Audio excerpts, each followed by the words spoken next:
want to get right started into our panel discussion.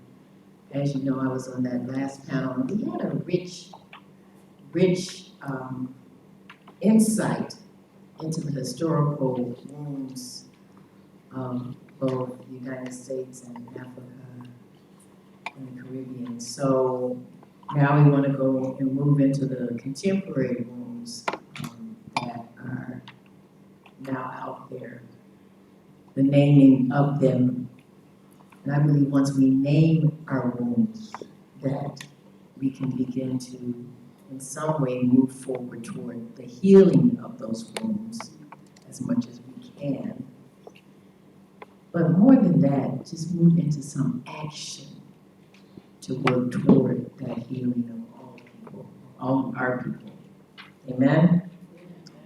So without further ado, I believe we have until totally, what, 12:30? 12:30. Okay. So each of our panels, we have 5 panelists. We've added one, so it's going to be 5 panelists on today.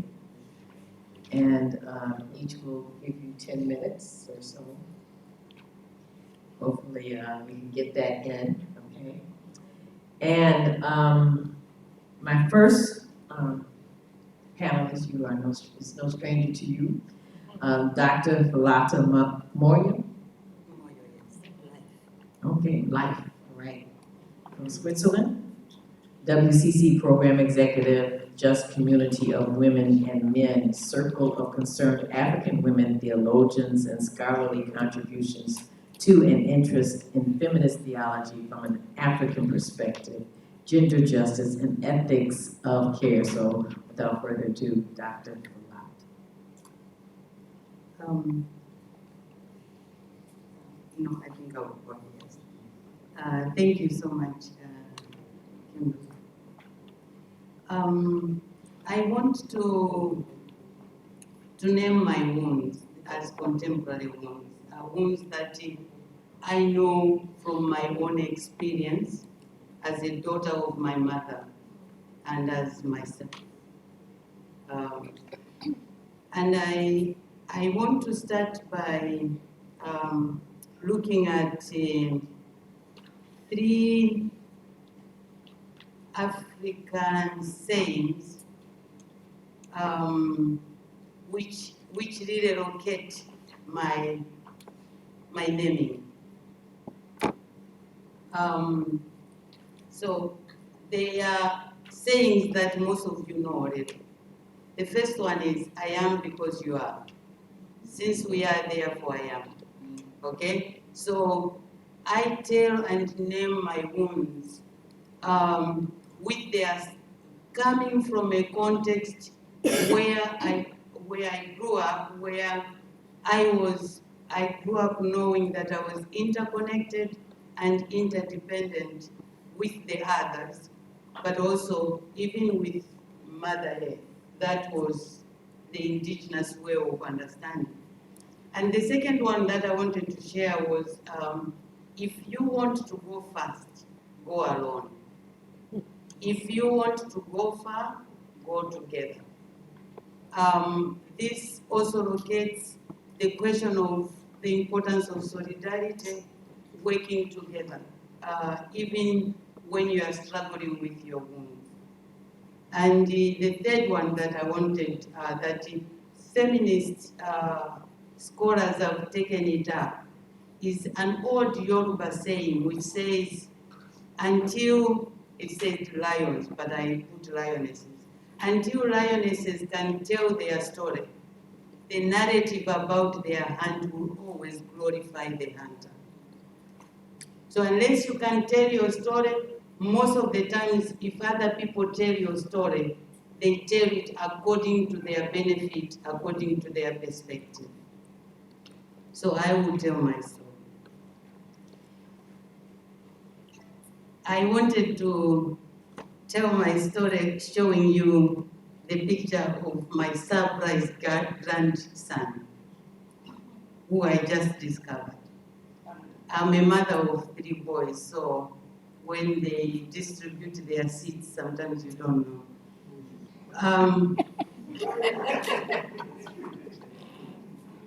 So meet Baraka. But I'm not going to tell the story of Baraka, but I thought you would enjoy the picture. I was born Fulata. Well, actually, the day I was born, I was given the name Mercy. So when you talk about Mercy Amba Odioye, I always say, "Ooh," my people still call me Mercy, you know. But I was born fit first. And to be born fit first among my people, they call you Fulata. It means you have turned against the norm. You have defied the expected. So I was born fit first because my mother was beaten 3 weeks before giving birth to me. My own father beat her up to a point where when she had labor pains, she thought she was going to miscarry. She didn't know that it would be a live child because according to her, I was only 6 months. So I came out in the village, and the midwife said actually I wouldn't survive beyond 2 weeks. So my mother was told not to really be attached to me, but just to wait until I disappear on my own. But 2 weeks came, 2 weeks passed. So when it was clear that I had zest for life, among my people, they believed that it meant that you were not just an ordinary kid, you were a child that was put in the community, in this world, because God had something to do through you. So when I was young, I remember one time it rained so much. Well, I don't remember actually, I was told by my father, that it rained so much that he, realizing that they believed that I had special powers, my father picked me up, went on top of a hill, and asked me to extend my hand towards the rain to stop. So they believed that I had those powers. But at 9, so from very young, I would dream, and my mother would actually every morning ask me what I saw in the night. And she would take note of what I told her and really follow the dream and look for clues of its fulfillment. I still dream a lot. I still take note of my dreams. But when I was 9, I was raped by my cousin. And when my cousin raped me, it was very difficult for me to talk to my mother or any other person, because my cousin actually was given the mandate by my mother to take care of me. And she didn't know that she was giving me to to somebody who would take advantage of me. So this guy actually kept on saying, you can't tell your mother, your mother trusts me more than she trusts you. And my mother really didn't trust me because I was a tomboy. I was not a proper girl. So I carried the pain at 9 years of age, and what helped me to survive was I discovered a God I could talk to. A God that the church did not tell me about. This was a God who accepted me just as I was, and I didn't have to prove anything. And this is how I discovered this God. I would sit alone in the field, trying to make sense of my pain, and I would create like imaginary friends to talk to. And every time I had a sense that actually I was talking to somebody who was present. And that was the time when I also realized that for me to survive my wounds, my woundedness, I had to embrace, a rejection as a strength. So for me, when I'm rejected, even now, most of the times it actually affirms me much more than it destroys me. But sometimes, because I have adopted to some expectation of the world that you have to be accepted, I find that I hurt sometimes when I see that I'm rejected. I became a member of the Circle of Concerned African Women Theologians, which taught me to tell my story. But at that time, I couldn't tell this story because it was still not really, I couldn't make sense of it. I didn't trust my mother. At the circle, everyone talked about the beauty of their mother as they accompanied them. I didn't see that beauty in my mother. She betrayed me, and I never talked to her about it. So when the circle talked about the beauty of mothers, I didn't know what to do. I couldn't tell my story. It was in 2010 when I went to Thailand for a meeting on masculinities. When we went to a center which was run by a Christian organization to accompany trafficked and sexually violated women, young women, that I found my voice to tell my story. Because the girl I met was 14 years old, and she was 8 months pregnant. And she had been trafficked from Myanmar, and she was raped by 3 men who trafficked her. And when she came, I looked at her and I had an epiphany. I saw in her eyes that she was not in her body. And that's how I had felt so long in my life. When I saw that, it just brought my memory back. Tears, hot tears fell, and I was crying. And I didn't know what was happening.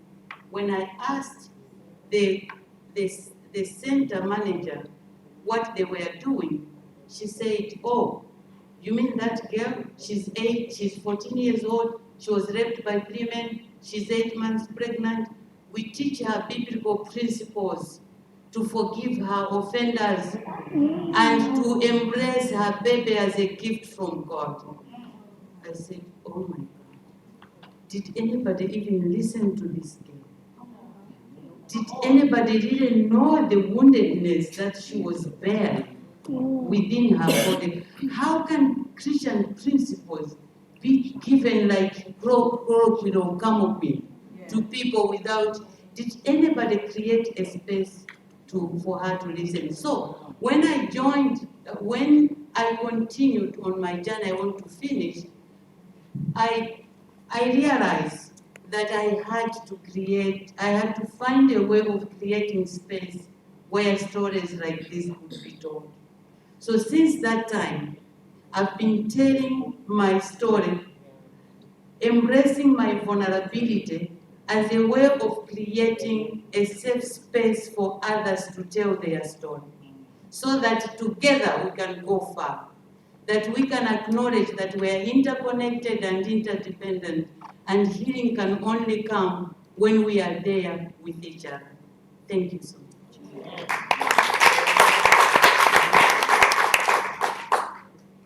Tell our story. If we don't tell our story, someone else will, and it'll be from their perspective and not from ours. So thank you, Dr. Fulata. Our next panelist is maybe the youngest in our group, Miss Maria Dous. Who's happened to be a medical student candidate at the University of Cairo. Board community service engagement. She works for several nonprofit organizations, and she's out of the Coptic Orthodox Church tradition in Alexandria, Egypt. So we welcome you on this morning.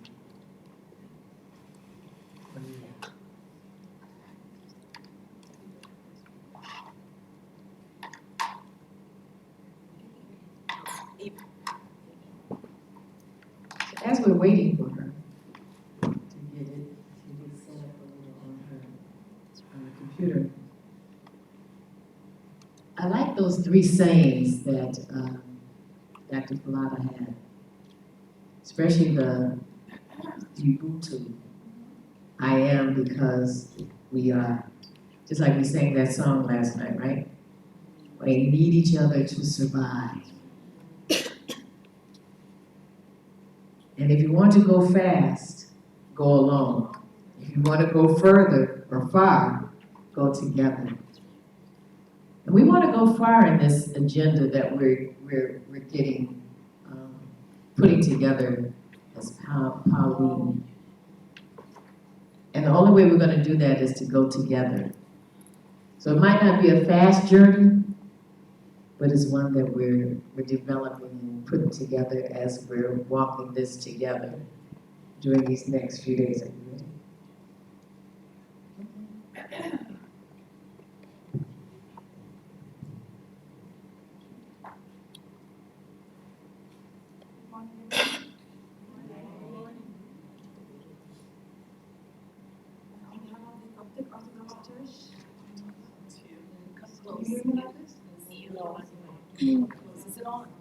It is on. Can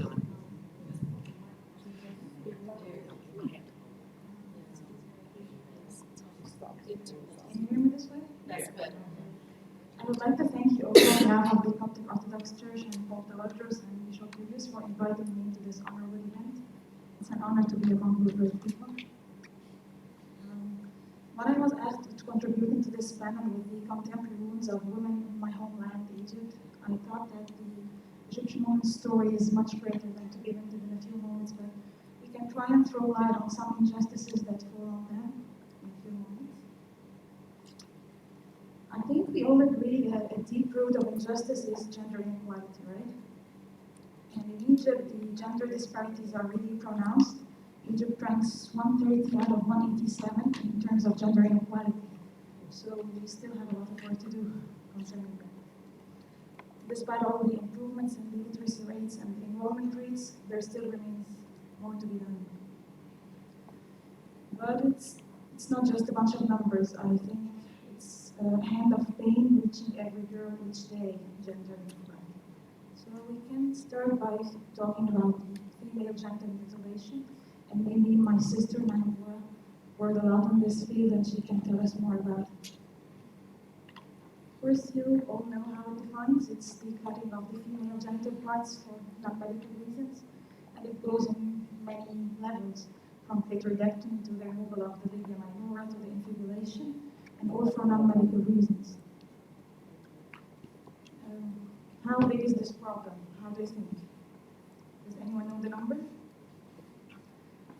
More than 200 million girls and women alive today have been cut in 30 countries, in Africa, the Middle East, and Asia, and all between infancy and age of 15 years. In Egypt, 93% of ever married girls have been cut. So it remains to be a big problem, although we're trying to improve it. So why would somebody want this to go on? I think it's mainly related to cultural reasons. It has been the social norm in rural areas and among illiterate people. People have been doing it for ages, so people just keep on doing it. And also some notions among illiterate people is that it keeps the girl clean, it preserves the girl's virginity and a married woman's fidelity. So, although this is untrue, it prevails in some regions of Egypt. As you can see here in the figure, the rate of FGM is higher among rural areas and among illiterate people. I would like you to watch part of this movie. We won't watch the whole of it, but it says more than what's been conveyed.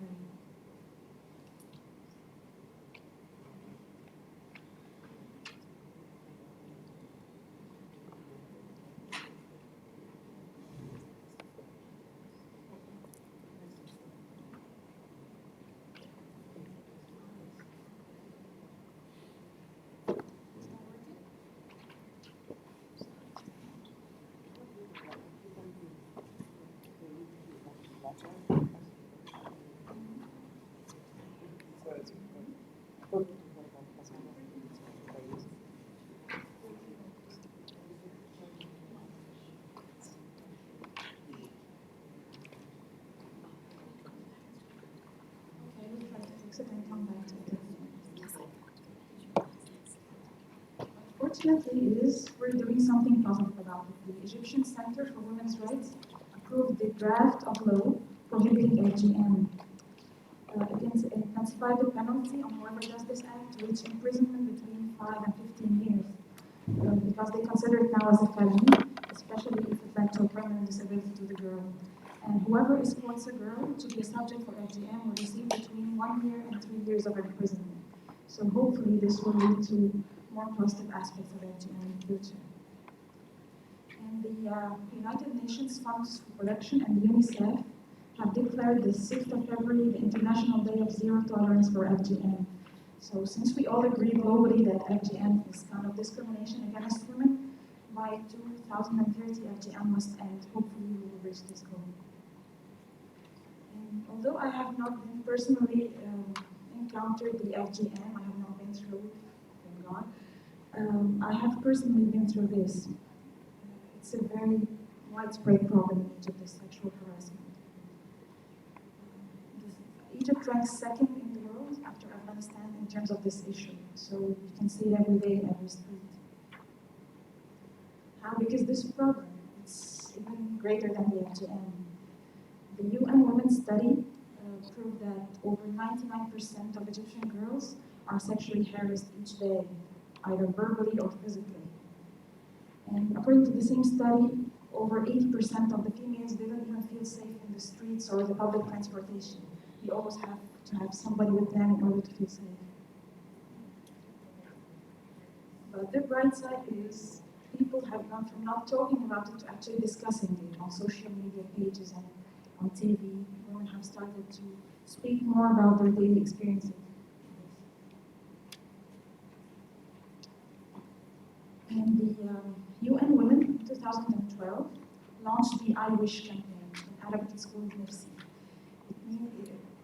People, hundreds of people, men and women, hit the streets together with signs that read information about how vulnerable the females is in Egyptian streets. You can have a look at some of the signs. I want to ride a bus without being touched. I wish I could walk around without being hurt by inappropriate words. So hundreds of people hit the streets and walk everywhere so that people can have a better idea of what a woman is going through, because for many years they have been silent about it. So, do you have any idea what is a man's point of view, an Egyptian man's point of view? That's one of the signs the men held in the streets. No matter what a girl is wearing, it's always the harasser's fault. So, what do you think that sign was targeting? Unfortunately, a sector of men believe that women are personally responsible for inviting harassment through provocative clothes or provocative actions. Although the studies prove that 72% of sexual harassment victims are veiled women, those who cover up their whole bodies in conformity with religious aspects. So, after all, it's not the reason. Women are not provocative after all. So, supportive men have these signs to prove that no, it's not the woman's fault, it's always the harasser's fault. And yes, harassment is a crime according to the Egyptian law, but we have to encourage women to report about it. The problem is that women do not usually report harassment. According to the law, all forms of harassment will attract a prison sentence of 6 months up to 5 years and up to 50,000 Egyptian pounds in fines. And maybe this will be our last subject as not to pass the time. Another very critical form of injustice that women worldwide face every day. The recent global prevalence figures made by the WHO indicate that a third of the women, 35% of women worldwide, have experienced either physical and or sexual intimate partner or non-partner violence in their lifetime. And in Egypt, this still continues to be a problem. According to a survey, the Economic Cost of Gender-Based Violence survey in 2015, around 1 million women in Egypt leave their marital homes yearly due to spouse violence. And around 200,000 women are exposed to pregnancy-related complications also due to partner or spouse violence. So the problem is a big one. And as with the sexual harassment, the law protects them. The law protects the female. but they do not know about it, so they do not report about it. Especially in rural and among illiterate people, some women even think it's prerogative of husbands or fathers to discipline their wives that way. So they do not report about it very often. So let us read the law against domestic violence. The state shall be committed to protecting women against all forms of violence and shall guarantee that women are empowered to reconcile their family responsibilities with their work commitments. However, domestic violence is not specifically criminalized under Egyptian law. Only assaults leading to severe disability are regarded as a felony. Other than that, Articles 60 and 17 of the Penal Code are not very fair about this. So what does Article 60 say? It suggests if the violence is committed in good faith, it can be passed.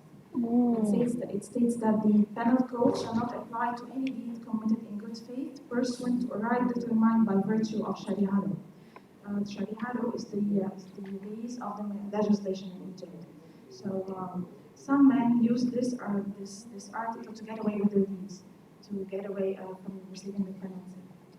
And Article 7 states that in felony accounts, if the conditions permit a show of clemency on part of the judge, the penalty may be reduced. So unfortunately, men use these articles to be violent against women. However, we're not silent about this either. The National Council for Women has finished drafting a comprehensive violence against women law, incorporating a broad definition of domestic violence against women and girls that includes marital rape. And in May 2015, Egypt launched a nationwide project to combat violence against women. It should be implemented before 2020.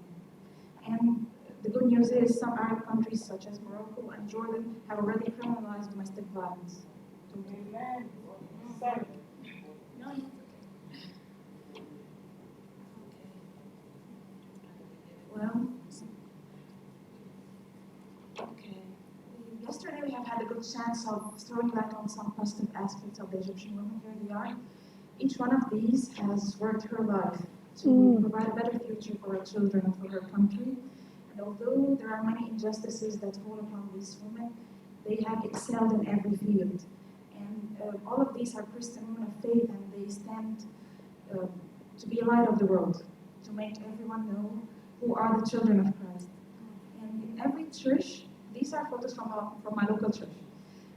In every church you go, you will find women servants who serve in Sunday school, who serve little kids, who serve old people, and they excel in every field, and they help show everyone who their master is, who went about doing good, as they say in the Bible. Thank you.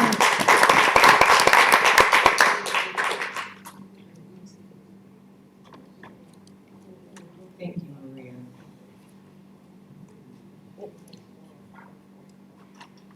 Our next panelist is Patricia White from the UK.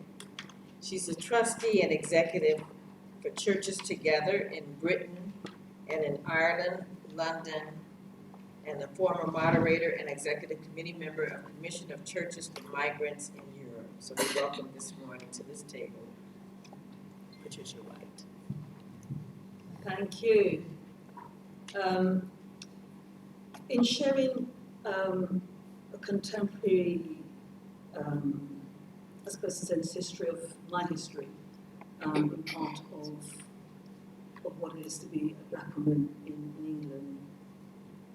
And I'd like you all, brothers and sisters, to accompany me on this journey. And hopefully by the end of the trek, you would have gained some understanding of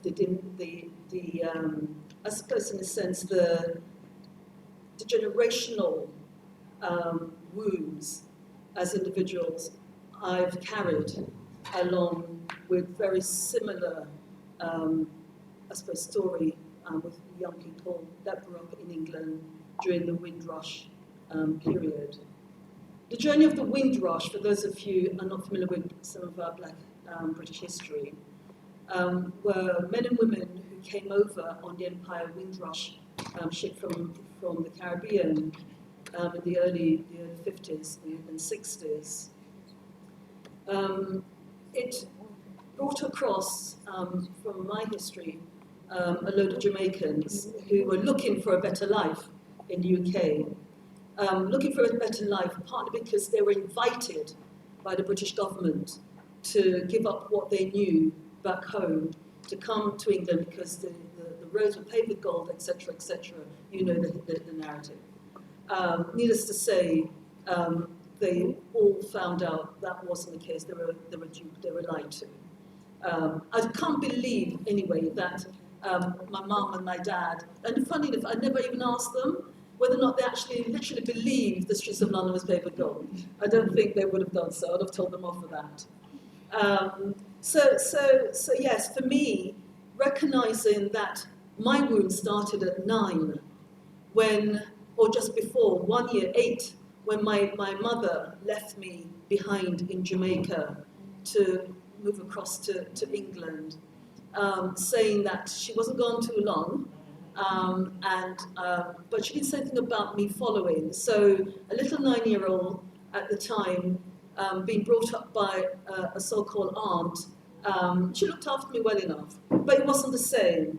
So for me, the lack of being brought across to England at the age of 9, leaving behind, in a sense, the context of a family or a village that brought me up, because in a sense in England at the time, it wasn't about a neighbour next door or your family down the road or whatever. It was just you on your own, your family on your own who were bringing you up. So for me, those early days was pretty hard for me to conceptualize what it meant to be living in England, leaving behind the food, the sun, the yard, people in the yard who wasn't necessarily direct family, but extended people, family as well, who brought you up to nothing. Mother, father worked all hours, and this history that I'm painting, or this narrative I'm giving, don't relate just to me. I mean, it resonated across a whole group of people who came from the Caribbean. So in a sense, for me, it was about recognizing that, you know, whereas you had your extended family around if there was issues, in England, you just live with your mum and dad. I'll come back to a sentence about that in a minute. But they weren't at home. They were working till all hours to raise money, to try and pull things together to make ends meet. If they'd said, we're working hard to try and buy a house so we can all live, it would have made more sense to a child. But when you weren't seeing your parents at 11 o'clock at night, you go to school on your own, you come home, the house was empty, you would be called latchkey children, because we had our key around our neck to let ourselves in and out of the house. So for me, it was really, really hard. The isolation was quite immense. In effect, the racism that existed for my parents, I speak for my parents at the moment, must have been immense. Because as a 9-year-old, you know, walking along the street being called coffee face, being called a whole range of names, you know, go back to where you come from, blah, blah, blah, blah. I couldn't understand it because all this was so new to me. We didn't treat people like that in Jamaica. As far as a little girl was concerned, I didn't hear anyone calling anybody names or saying, go back to where you come from, etc., etc. So it was really, really difficult for me.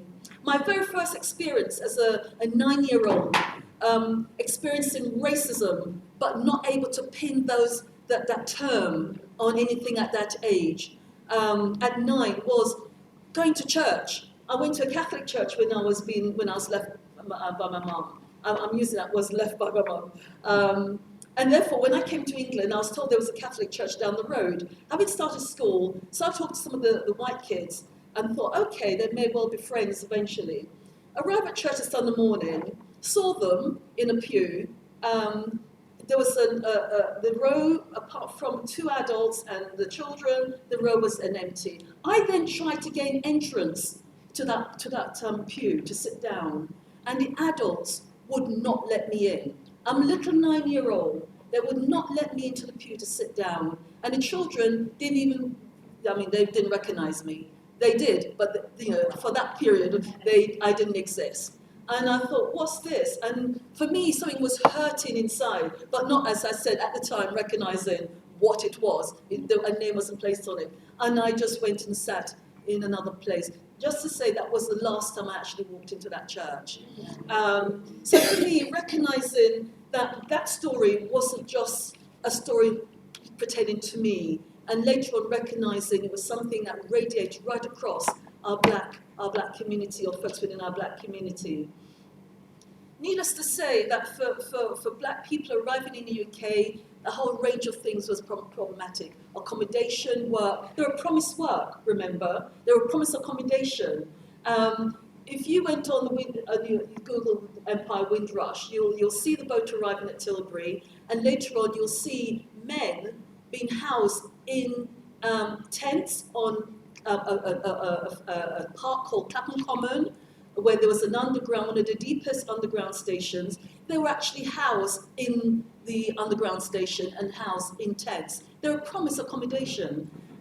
So for me, recognizing that I was lucky in that my mum and my dad had somewhere to live, a multi-occupancy accommodation. Some years later, years and years as an adult, I got a group of our young people to actually to speak to our seniors in our church about their experience of arriving and living in the UK. And one of the things I never knew, and I thought, how disgusting, was white folks who had accommodation which was dilapidated, was renting them out at a fortune to black people, yeah? And you know, I didn't realize this, one room was let to two people, a person who worked in the day and a person who worked at night. And the bed was literally so warm when the night person came in to sleep. So for me, I thought, what? And I knew about that in my adulthood. Recognizing that there was no structures in place for my parents to turn to for help. Self-help was the order of the day for those who were able to get their act together as black people to do that. Needless to say, the lifestyle of the family deteriorated, completely deteriorated. The generation that came over at the age of 8, 7, 6, some of them were completely lost after a period of time. Because what happened? They then took on a whole heap of emotional stuff that were played out, and I heard that mentioned sometime yesterday, was played out in school, was played out at home, and to the point where, in effect, even their own parents decide, you know, I can't cope with this, they can go and live in social services or be housed by social services. We lost a whole heap of young people. In fact, the local authorities put a label on those children and young people, ESN, educationally subnormal. Young people who clearly needed help to understand their circumstances, to actually live within a culture that had invited their parents. But at the end of the day, there was no help for the parents to deal with the issues, the fallout of those young people actually coming to England to live. Lost a complete generation. And as a result of that, needless to say, the criminal justice system will then just full of black young people, particularly our young men. We've lost a whole heap of them within the criminal justice system or through the criminal justice system. The emergence of self-help was what was our saviour, our black people in England. We had people like Linda Kwesi Johnson, a whole range of our black activists who decided enough was enough, and they came out in force to try and put order into a situation which comprised of disorder to help black people to survive the UK system. For me, and I'm skipping a whole range of things because of time, for me the worst thing was how we internalized racism as black people, to the point where, in effect, because we have no way to unpack it, where in fact we then played it out on our own people. That's it. And for me, that's where, as I got older, I recognized that's where our problem was. And to this day, we still have the issue that we have not dealt with of internalized racism that we played out on our own. Again, because of time, the family structure started breaking down where things weren't in place. My parents got divorced at the end of the day. I mean, they married when I was here, but when I arrived in England, but they divorced some years later. Why? Because the dehumanizing of our men meant my father then lost his masculinity within the system because they were treated like boys. They came with the vision of working professionally and ended up working in factories and doing mundane things, sweeping streets, etc. Jobs that white people didn't want to do. That's what they ended up doing. And the men, I think, bore a lot of pain, which they were unable to share, to the point where they then decide, I need to find my masculinity again, And what that mean with, going off, finding different women all over the place and whatever not, to the point where their wives, people like my mother, was unable to actually sustain or even want to live with. So for her, it was about how she as a black woman was going to raise me to be different. And so for me to wrap up, and as I said, I've missed a whole heap of things, it's how, in terms of the wounds, I think I still carry them, because I've never been allowed to unpack, in a sense, with that generation. It's how we then try to identify, and I said it yesterday, our Deborahs, to ensure that the system that was played out by our parents, and subsequently as we get older, we must be able to identify black young women who are able to sit in these seats to carry on running things. If we don't, we will actually not have gained very much, even though we've got a history of actually putting things in place. I just want to conclude, as I said, I've missed out a whole range, by just reading something, because one of the things that we took on board as women is how we regain our self-esteem, how we regain a life that made us feel important and proud to be black women. Needless to say, our black men weren't too happy with that because they felt we were leaving them behind. And I suppose I have a soft spot here, recognizing we now need to go back and try to rescue our black men. And as a unity, as black men and black women, try to rise above some of the issues that has hemmed us in for years. Amen. So I'd just like to read something. It's a prose, the author anonymous. It is called, Who is the Person Sitting Next to You? Some of you may well know it anyway. The person next to you is one of the greatest miracles you will ever meet at this moment, and the greatest mystery. The person next to you is an inexhaustible reservoir of with possibilities which have been only partially realized. The person next to you is a unique universe of experience, seething with necessity and possibilities, dread and desires, smile and frowns, laughter and tears, fears and hopes, all struggling to find expression. The person next to you is searching to become something, to arrive at some destination, to have a story and a song, to be known and to know. The person next to you believes in something precious, stands for something, counts for something, lives for something, labors for something, waits for something, run towards something. The person next to you is more than any description. Yes. It's more than any explanation. It's much more, much more. The person next to you is searching for meaning, for inner peace, for self-esteem, for something they already have. They just have not realized it. The person next to you has a problem, fears, just like you, wonders how he or she is going to, is doing, is often undecided, disorganized, and partially close to chaos, but endowed with great toughness. Yes. In the face of adversity, able to survive the most unbelievable difficulties and challenges. The person next to you has something he or she wants to do well, something she or he wants to do better than anyone else in the world.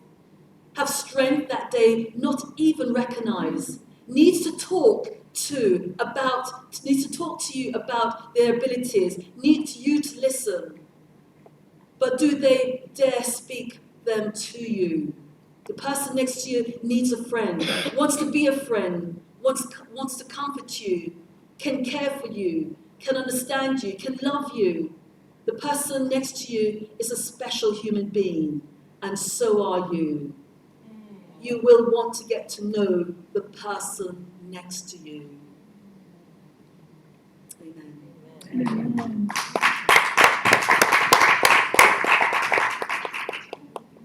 Get my name? Don't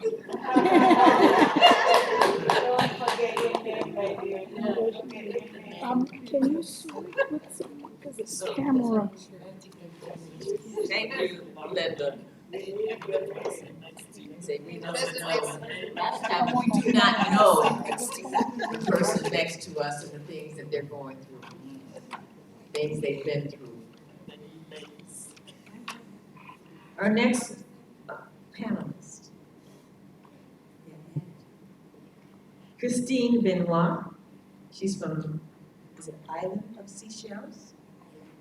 Islands of Seychelles. And she's an Anglican Episcopal priest. So welcome, Christine.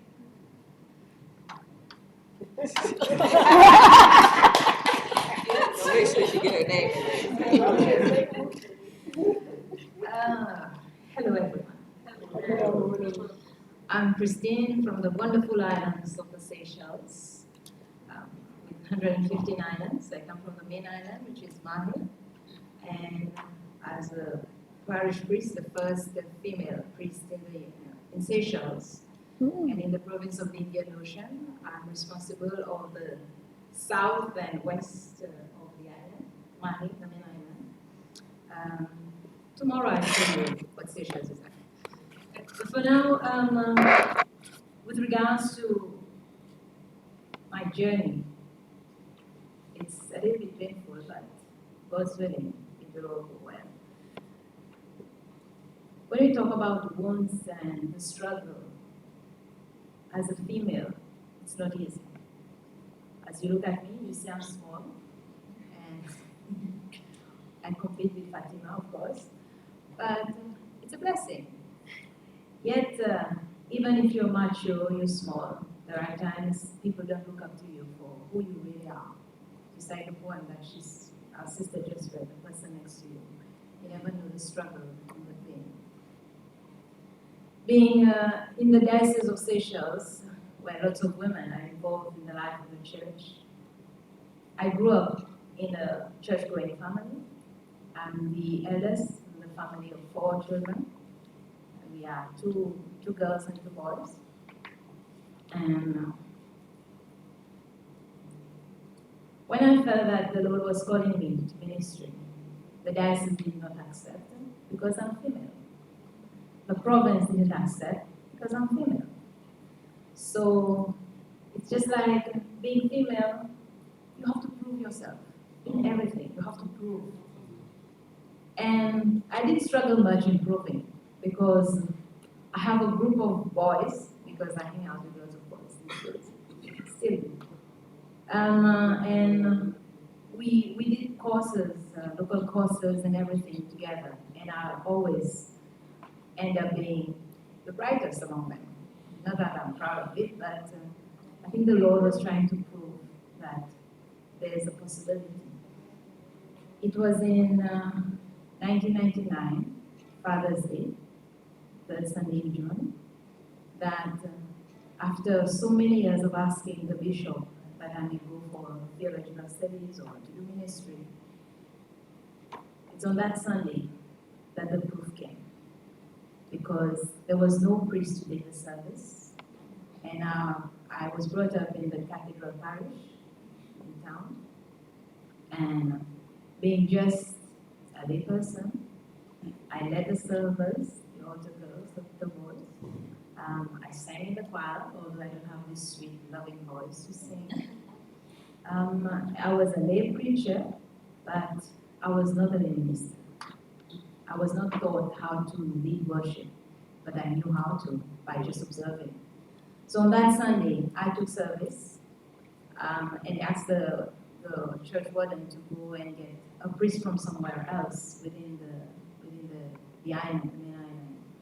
And by the time the priest came, the church was packed with baptism also, infant baptism.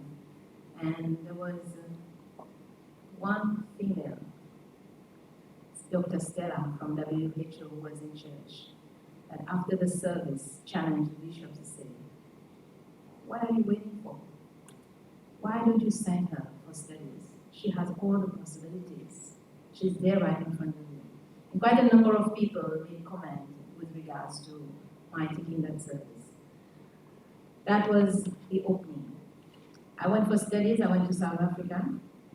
I came back to Seychelles after 3 years. I have to wait for another 2 years because the province had to approve the ordination of women. And in approving that, they approved to be a permanent deacon. But I think that by proving to the diocese that the Lord was using me, not me, but the Lord at work in us, showed them that there is possibility there. So my ordination was to a deacon for a threefold ministry. And I have to wait another 2 years for the province to approve the ordination of women to the priesthood. In 2006, I was ordained as a priest on the 26th of November. And my ordination up to today, even as a priest in the province of the Indian Ocean, I cannot represent clergy on provincial synod. So, but I believe there are possibilities. Change will come. It's gradually coming. 2 years ago, I lost my mom. I didn't have a very close relationship with my mom until she was diagnosed with cancer and needed the support. I love her, and I miss her so much. And she's the one that had been journeying with me all along. Sorry for the emotion. She understood my pain. She was there when I needed someone. Even as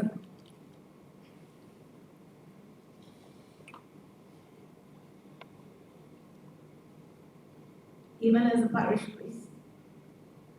I neglected her at some point just to be with the people of God, to help them, to journey with them.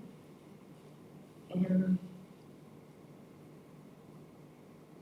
the last word that she said was, "I love you, and I believe in you." There's hope. Someone do believe in all of us. And I think most of you maybe knows the song by Yolanda Adams, Fragile Heart. This song marked my life, losing my mom. My fragile heart has been broken, and I believe there's hope. I believe that there are more women out there who are struggling. I might be the only one from the wonderful islands of the Seychelles, but I believe that when God calls us, He journeys with us, and He's always there for us. We might want to give up, but there's hope. God can transform our wounds. He already healed us. So, I don't have a mother next to me. I have all of you around me. Yes, Lord. I love you all. Thank you. Thank you for the opportunity.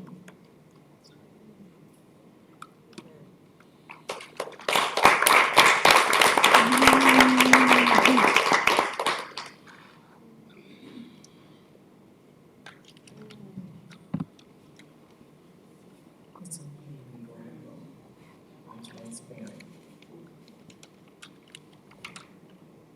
It's okay to mourn sometimes as ministers you feel that you can't show emotions, and you can't be in that place where others are. But we are human.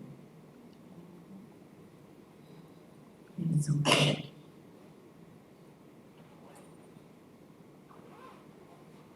This is a safe space here.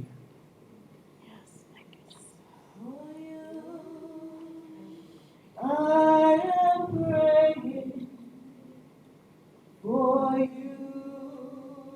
I am praying for you. I am praying. I am praying for you. For you. We are praying. For you. We are praying. For you. We are praying. We are praying for you.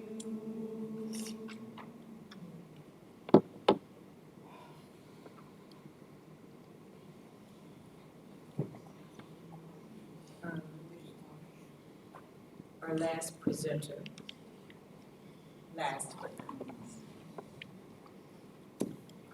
has been our multimedia person for the week, Reverend Everdith Landrau from Puerto Rico in the U.S., ordained minister of Word and Sacrament with the Presbyterian Church USA, part-time youth director at Paw Creek Presbyterian Church and middle school cultural dance teacher in Charlotte, North Carolina. PAWEEN core group member and WCC Central Committee member. We welcome to the panel Reverend Everdith Landrau.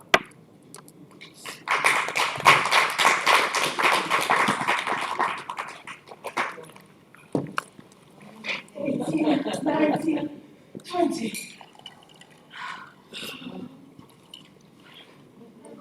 9:30. What is this? Sister! How you doing? I don't understand, man. We get together from early o'clock and you don't reach yet. You don't understand. Let me help you with this Oh, luggage, no, man. I got it. I'm fine. I'm just fine. Girl, you don't know. I have so much on my plate. I'm writing a paper. I have 3 meetings tomorrow. My husband needs me to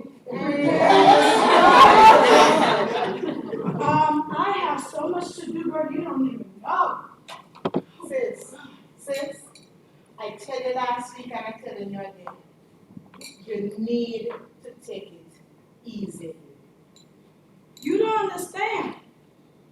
You don't understand, because look at you looking good, you're feeling good, and posting all those nice pictures on Facebook. Not everybody has your life.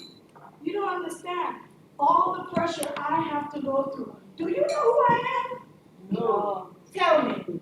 I am the General Secretary of the Church of God in Christ Incorporated, of the Baptist Sisters of the Convention of Kenya, of the PCUSA,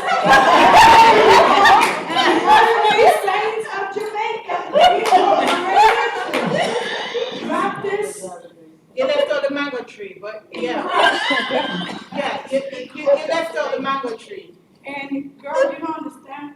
Dumb folk are trying to get to me, so I have to stay on my game, have to have my work done. I have to preach Sunday. Sis, let me ask you a question. When last you stopped to take care of you, you realize that part of the issue with us as sisters is that we're so busy dispensing care to everybody that we don't stop to take time for ourselves. I know I'm not a minister now, and but back in the days, it never missed me. And that's when I started taking care of this good up body that you see here. It never missed me to realize that in my congregation, it was the caregivers who died first.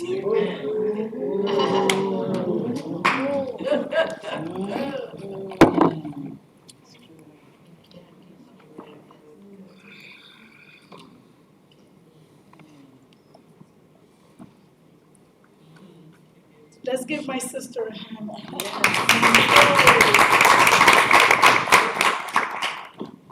I think it is so appropriate that I have the honor and privilege to close out this session on contemporary wounds. And while I am going to be a reminder of what we already know, my hope is that this session will be the catalyst of continued transformation for us, and as we return back to our work in every area of our lives as Pan-African women. Pan-African women's self-care in the midst of wounds, of trauma, and of busy schedules. To tell you a little bit about myself, I am a woman of Borinquen. Borinquen is the indigenous name of Puerto Rico.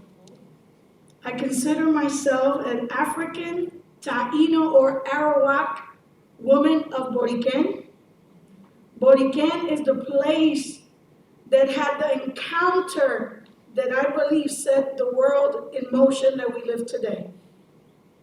It was in that place and in many of those islands in the Caribbean that globalization began. Before the slave trade was set in motion, it was the Taino peoples of the Caribbean who faced genocide, brutality, and the demonization of their spirituality by Spanish missionaries and conquerors. Taino women's bodies were utilized as commodities.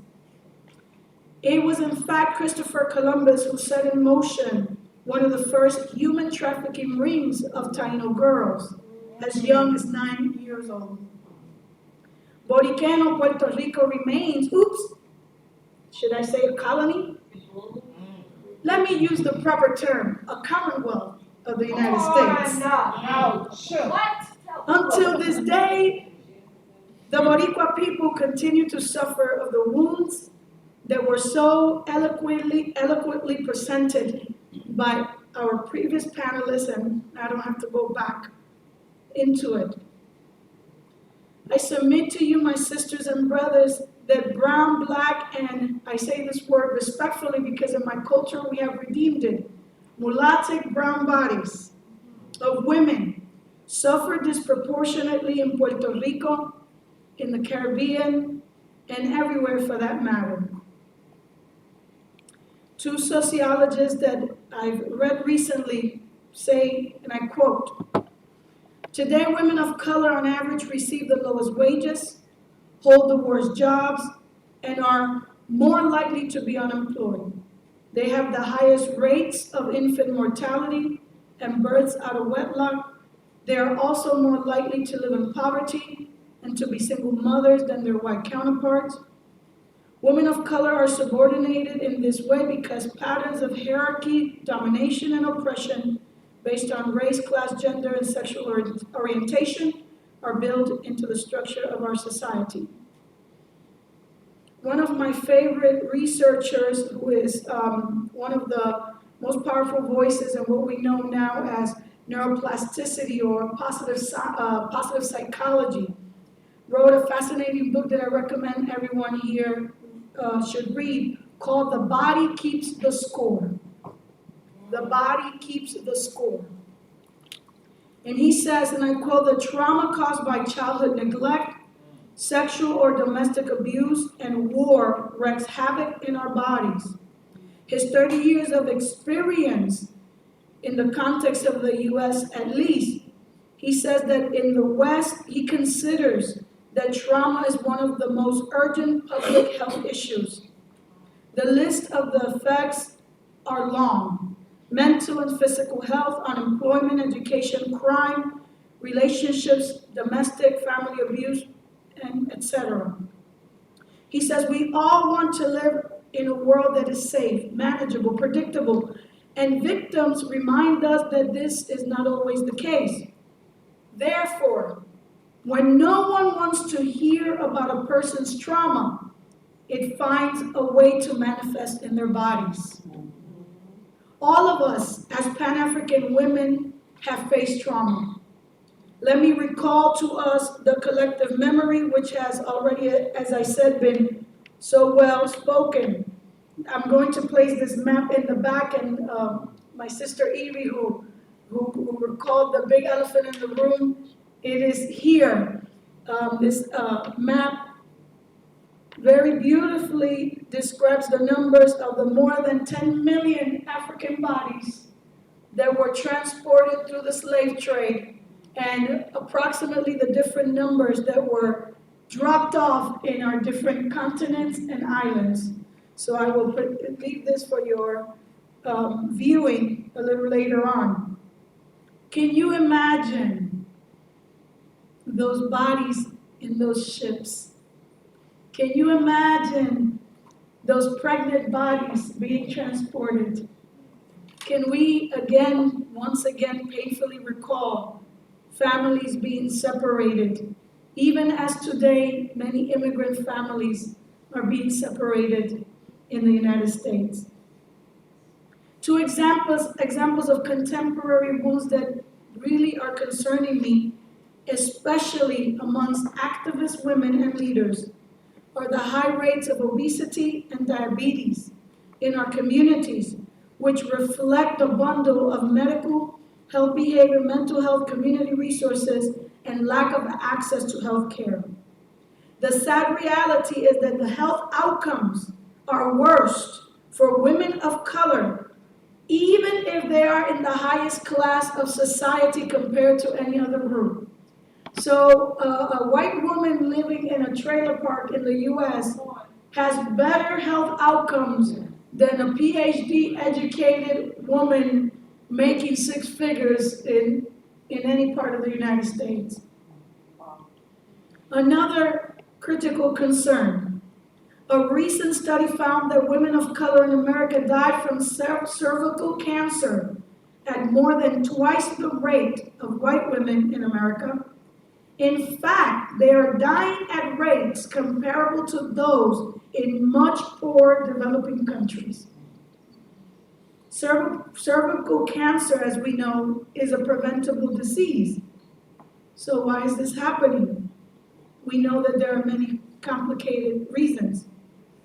But some of these fall on us, my sisters. The lack of regular checkups, the lack of gynecologist visits, the lack of pap smears, the lack of accessing in time HPV vaccines. And of course, this group is also included with the Hispanic women, which account for about 37%. Now, for the lack of time, I'm going to jump now to what is self-care, my sisters. You all know what it is. It is the activity in which we do deliberately in order to take care of our mental, emotional, and physical health. It's a simple concept, but common sense is not always so common.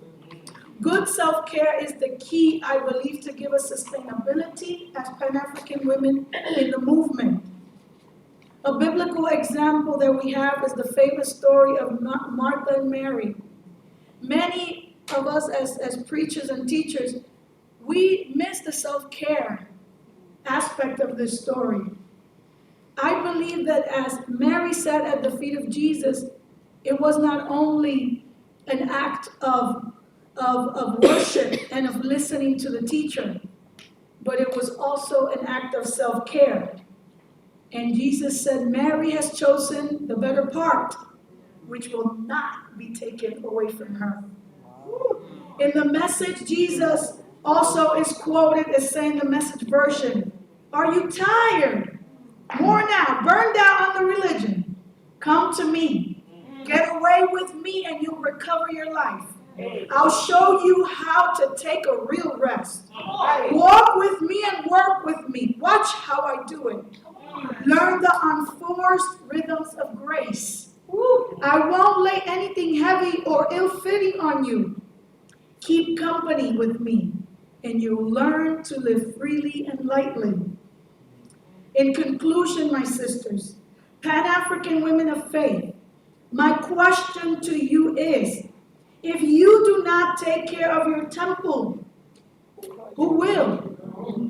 If we do not put the ways of self-care and delight before each other, who will?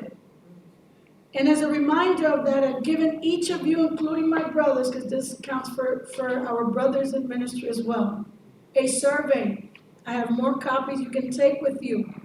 My challenge to you will be, if you haven't filled it out already, fill it out and decide to work at least one thing from each category as you journey in this path.